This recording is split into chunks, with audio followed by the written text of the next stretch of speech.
안녕하십니까. 경남 소식입니다.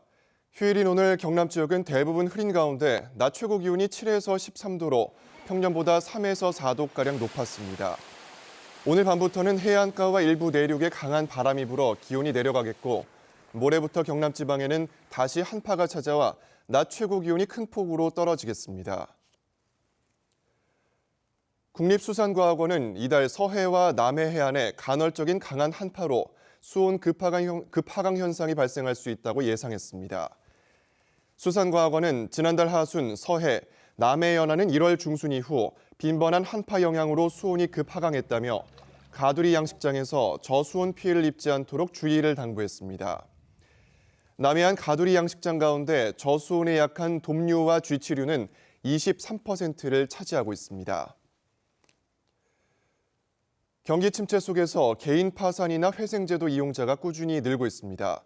이용자들의 경제적 부담을 덜어주고 피해를 겪는 일도 예방하기 위해 법원과 신용회복위원회가 손을 잡았습니다. 보도에 박상현 기자입니다. 빚에 시달리는 사람들을 구제하려고 도입된 개인 파산과 회생제도. 하지만 법조 브로커가 의뢰인을 속여 수백만 원의 수임료 등을 받으면 잠적하는 사건이 잇따랐습니다. 직장을 가야 되는데 거기서 접수번호라도 갖고 온다 하니까 법원에 확인을 해본 결과 지금 1년 10개월이 다 넘었는데 접수가 안 돼 있는 거예요. 이런 부작용을 줄이기 위해 창원지법과 신용회복위원회가 손을 잡았습니다. 신용회복위원회에 개인 파산이나 회생을 신청한 민원인에 대한 신속 처리 제도를 도입한 겁니다. 지금까지는 서류를 마련해 법무사나 변호사를 통해 법원에 조사를 거치는 과정을 거쳤지만 신용회복위를 통하면 각종 상담에 필요한 서류 준비와 인지대, 송달료, 파산 관제인 선임비 등 비용도 지원받을 수 있게 됐습니다. 특히 법원은 신용회복위가 작성한 서류를 공식 자료로 활용해 결정 시간을 줄이기로 했습니다. 자신에게 적합한 채무 조정 절차를 안내받을 수 있고 경제적으로나 시간적으로 부담을 줄일 수 있으며 법원에서의 절차도 보다 신속하게 진행될 것으로 기대합니다. 창원지법은 또 신용회복위원회를 거친 파산이나 회생 사건만 맡는 전담 재판부를 만들어 민원인의 비용 부담과 시간을 줄여나가기로 했습니다. KBS 뉴스 박상현입니다. 더불어민주당 대선 후보인 이재명 성남시장이 경남을 방문했습니다. 이재명 시장은 오늘 오후 경남의 첫 일정으로 김해 봉하마을을 찾아 고 노무현 전 대통령의 묘역을 참배하고 노 전 대통령이 꿈꾸었던 반칙과 특권 없는 세상을 실천하기 위해 그 꿈을 이어가겠다고 밝혔습니다. 또 저녁에는 창원대학교에서 지방자치와 대한민국의 미래를 주제로 강연을 했고 내일 오전에는 경남도의회에서 기자간담회를 가질 예정입니다. 바른정당 최고위원 김재경 의원이 대선 이전에 개헌이 이뤄져야 한다고 주장했습니다.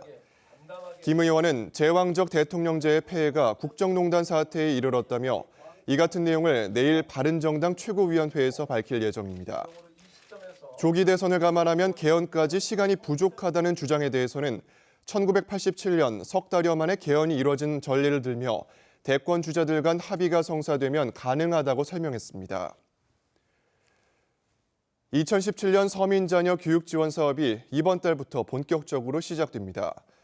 경상남도는 학원비 등 서민 자녀들의 학력 향상 지원을 위한 교육복지 카드를 신학기 시작 전인 이번 달부터 사용하도록 했습니다. 대상은 서민 자녀 7만 1천여 명으로 연간 사용 가능액은 초등학생 40만 원, 중학생 50만 원, 고등학생은 60만 원입니다. 서민 자녀 교육 지원 사업은 초중고에서 대학 입학과 재학, 취업까지 생애 주기별 맞춤형 지원 사업으로 올해는 모두 741억 원이 투입됩니다. 경상남도가 일자리 창출과 취업난 해소를 위해서 올해 고용노동부 주관 공모사업에 사상 최대 규모로 응모했습니다. 신청 사업은 지역 혁신 프로젝트와 지역 산업 맞춤형 일자리 창출, 산업단지 합동 공모 등 3개 분야 20개 사업, 121억 원 규모입니다. 응모 사업들이 선정될 경우 7,800여 개의 새로운 일자리가 만들어질 것으로 기대되고 있습니다. 경상남도는 국비가 70에서 80%까지 지원되는 정부 공모에 대규모로 응모했다고 설명했습니다.